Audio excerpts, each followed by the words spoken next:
Some forced to relocate after that twister are facing an uphill battle in their new living space. And that includes a mother of 5 who says her new apartment is making her children sick. New at 10, Jordan Burrell spoke to a tornado victim staring down another set of troubles in her new home. Jordan? Corey, we're live here in South City where we talked to Demika Williams this afternoon. She tells us that she lost everything May 16th. She was then connected to this landlord, but she says the living conditions are so bad, she feels like she survived that disaster just to be living in another one.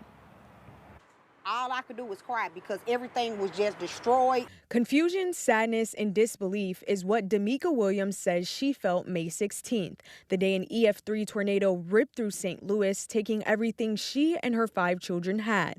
6 months later, she says she's still struggling to keep her family safe. They call themselves spray painted, and then all of a sudden happened yesterday when the people came, we had noticed that we could see it again. Williams now lives in this Tower Grove East home, where she showed First Alert for mold on the ceiling. She says the landlord had someone spray paint over it.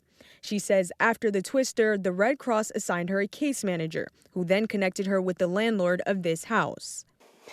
That's why all the nets are around, because that puddle of water. Besides the leak and mold, along with exposed wires on the house's exterior, the mother says there is no working heat. I have to have my oven on just to heat my house up.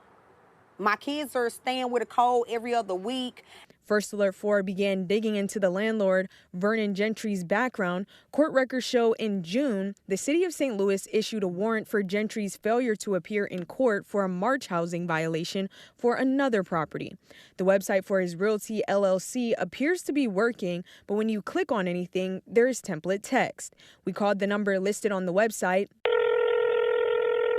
No answer. Williams showed us numerous text messages between her and Gentry where he says, in part, "Why are you staying? You're stupid, and you can expletive off and stop trying to play a victim." I am fed up. You want rent money, I want heat. I want my eyes to stop burning, and I just want to live comfortable. That's it. Williams' neighbor tells me he also has mold in his unit. These photos show what appears to be black mold in his bathroom. I didn't do anything. They scrub on it and stuff, I'm painted. I just feel like they taking advantage of us tornado victims. Now, we reached out to the Red Cross this evening to see what the vetting process is like when they connect people to resources. They sent us this statement back this evening saying, in part, the American Red Cross provided immediate emergency assistance after the St. Louis tornadoes, including helping displaced residents access temporary and long-term housing options. We do not manage rental agreements or property conditions. Any lease or housing contract is strictly between the tenant and the landlord. As for answers on the vetting process, we expect to have that information tomorrow. Live in South City, Jordan Burrell, First Alert 4.